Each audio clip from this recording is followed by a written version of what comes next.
Hare Krishna. Hare Krishna, Krishna Krishna, Hare Hare, Ram, Ram, Hare Hare. Alright. Lord Chaitanya Mahaprabhu ki. Jai. Jai. Canto 4, Chapter 8, Text 41. Om Namo Bhagavate Vasudevaya. Om Namo Bhagavate Vasudevaya. Om Namo Bhagavate Vasudevaya. Alright. Text 41. Any person who desires the fruits of the four principles, religiosity, economic development, sense gratification, and at this end liberation, should engage himself in the devotional service of the Supreme Personality of Godhead. For worship of his lotus feet yields the fulfillment of all of these. Interesting statement. Purport. In Bhagavad Gita it is said that only with the sanction of the Supreme Personality of Godhead can the demigods offer benedictions. Therefore, whenever any sacrifice is offered to a demigod, the Supreme Lord in the form of Narayan Shila or Shalagram Shila is put forward to observe the sacrifice. Actually, the demigods cannot give any benediction without the sanction of the Supreme Lord. Narada Muni therefore advised that even for religiosity, economic development, sense gratification or liberation, one should approach the Supreme Personality of Godhead, offer prayers, and ask for the fulfillment of one's desire at the lotus feet of the Lord. That is real intelligence. An intelligent person never goes to demigods to pray for anything. He goes directly to the Supreme Personality of Godhead, who is the cause of all benediction.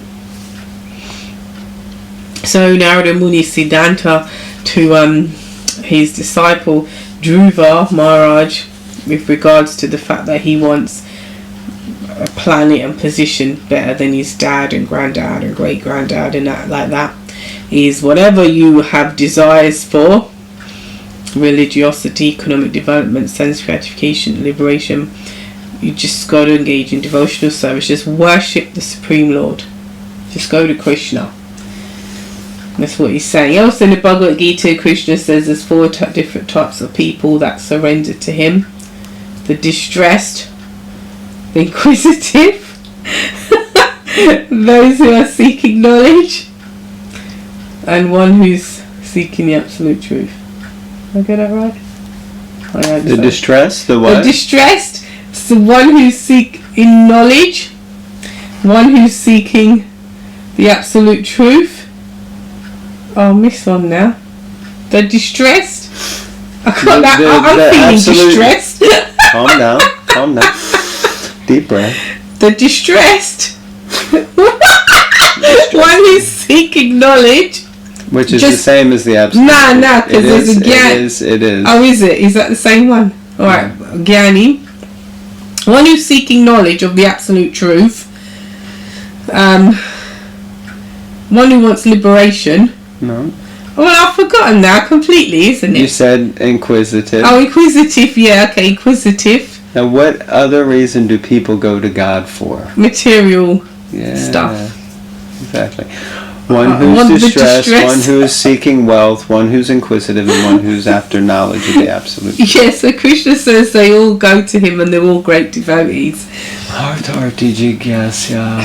I can't remember. So the fact is, Krishna isn't offended or upset if you go to him, because it's funny, not to digress, but you'd be surprised how many devotees speak to me and with regards to, I'm not going to go to Krishna and ask for that, but I'm not going to go and pray to Krishna for that. They're having some trouble, they're having some issues, some challenge, and it's really interesting because you think, oh, okay, because you're a pure devotee, so you're only going to go to him when you want to discuss higher realms of devotional service.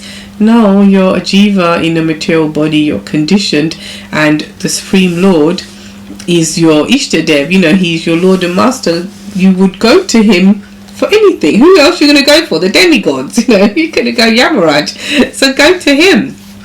Go to him for everything, and I assure you, speaking from experience, he will wring you out dry. He will purify you because he loves you, basically. And he will eradicate all the things that don't need to be there. John, if that wasn't an encouragement to go to the Lord so he can wring you out dry. Not in a good way, because he loves you. Okay, hang you out to dry. Let's read the next paragraph. That was so good up until that point. As Lord Shri Krishna has said in Bhagavad Gita, performance of ritualistic ceremonies is not actually religion. The real path of religion is to I appreciated the point is, whatever you want, whatever you need, you should go to Krishna. That's the bottom line. Yeah. Except that you have a material desire, and be honest. Yeah. And go to Krishna. Mm.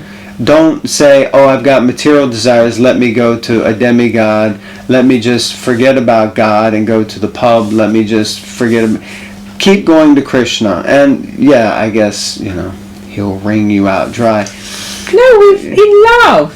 Well, anyway, just the point is, go to Krishna and he will help. He's there to help us, but we have to be, Prabhupada said again and again, 2 S's, sincere and serious. Something like that. Okay. Yes, so the real path of religion is to surrender at the lotus feet of the Lord. For one who has actually surrendered to the lotus feet of the Lord, there is no question of any separate endeavor for economic development. Yes. So for one who has actually surrendered to the lotus feet of the Lord, there is no question of separate endeavor for economic development. Come back to that. A devotee engaged in service of the Lord is not disappointed in the satisfaction of his senses. If he wants to satisfy his senses, Krishna fulfills that desire. As far as liberation is concerned, any devotee fully engaged in the service of the Lord is already liberated. Therefore, there is no separate necessity for his liberation. This paragraph is, almost controversial, I think. Why? So much so I'm going to have to highlight it. You have to highlight it now. If you could see in my books, I love to highlight things. So, because... Just wait while he makes a note. Yes, you can wait, because it's worth the wait. So... Listen, check this out. Now, maybe you've already got it, but if you're surrendered to Krishna, it means if you're really trying to please Krishna. Now, are you perfect? No, because trying means not perfect. It means I'm trying.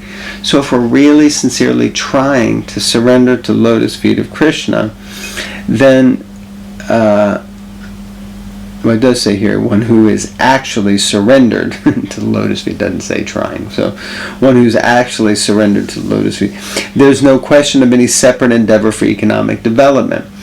It means that you may still be doing economic development, but it's not a separate endeavor. It's like people say, oh, I do work and I lead a sinful life Monday to Saturday, then Sunday I go to church or I go to the Sunday program, and that's my devotional service. But no, one who's actually surrendered to Krishna, there's no idea of it being separate. Whatever they're doing for Krishna. Why? Because they're surrendered to Krishna. Then it says, a devotee engaged in the service of the Lord is not disappointed in the satisfaction of his senses. Means that the senses will still get their pleasure. They'll be satisfied. Either Rishikesha, Sevan and Bhakti or Uchate, that the controller of the senses satisfies the senses. Now that means either my senses are satisfied simply by the Lord, like you were saying, I think the other day about serving prasad, serving food to the devotees, and you feel satisfied. Did you say that? No, I didn't say that. Sorry, I was speaking to someone else. So I would have been at the receiving end of that. Yes, of course, that's right. Yeah, we were talking about how serving devotees is so potent that just by serving prasad you actually feel satisfied. So, yes, she didn't say that. I think I was speaking to someone else this morning. But So the senses become satisfied. And then the point of liberation, moksha, is that there's no separate endeavor for moksha, because one who surrendered to the lotus feet of the Lord is already considered liberated. I just think this is such a powerful statement. Yeah, somehow. Wonderful. Final paragraph. Narada Muni therefore advised Dhruva Maharaj to take shelter of Vasudeva, Lord Krishna, and engage himself in the way that his mother had advised, for that would help him fulfill his desire. In this verse, Narada Muni has especially stressed the devotional service of the Lord as the only way. In other words, even if one is full of material desires, he can continue his devotional service to the Lord and all his desires will be fulfilled. There you go. Now that is definitely controversial. Is it? I would think so. But what do you think, sir? You speak. Oh, thank you. Krishna fulfilling all my desires. I forgot now because you had to interrupt. Read it again. Let's pretend like we didn't read it. Read it again. Anyway, the point is that it's like Krishna is like the plug socket and we're like the plug. And all you got to do, the plug can only work and illuminate something if it's stuck in the plug socket. And it's the same for us. We got to be connected with Krishna, and then there will be illumination, fulfillment, some purpose in life. And so that's irrespective. It doesn't mean, oh God, I've got to join the ashram, you know, oh God, I'll shave my hair off. As Prabhupada says, just add Krishna. That's all it means. So as you know, you can still have your nice fancy house and your job and earn money. No one cares about all this. There's no judgment from this side of the camera. You just need to add Krishna. That's all. And the thing is, Krishna's like a secret weapon, because yeah, we're saying add Krishna, but what that means is he's like I mean in a nice way, but he's like bleach basically. And let me finish before I get struck by lightning. So he's like, you know, all impurities are gone with bleach, isn't it? That's the point of it. You can use it in so many different places and you know it's going to clean everything out. In the same way, Krishna is like that secret weapon of transcendental bleach. You just need to add him to your life. Don't worry. You don't even realise it, and you don't want him to come in your life like that anyway, but he will clear out everything. He will. This time next year you'll be like, how did I get here? How did I get this lifestyle? What am I doing waking up chanting Hare Krishna? What am I doing going to the temple 5 years, 10 years? You know, think of your life 5, 10, 15, 20, 30 odd years ago. What were you doing, and what could you have been doing, you know, if you hadn't applied this transcendental secret weapon? Sounds too much exciting. Okay, I think that's a lot to think about today. I think we should call it a day. Even though it's not as long as we usually do, but that's short and sweet. Yeah, and lots of food for thought. Alright, anybody. So any comments, anything you'd like to share, we love to hear from you. And we always answer, and we. It's only me. Oui, monsieur. It's only me. Thank you, Sally and Dawn, because you're always commenting, and it's always lovely to hear from you. Thank you. It's always lovely for me to hear from you. Thank you. Grantaraj Srimad Bhagavatam Ki Jai.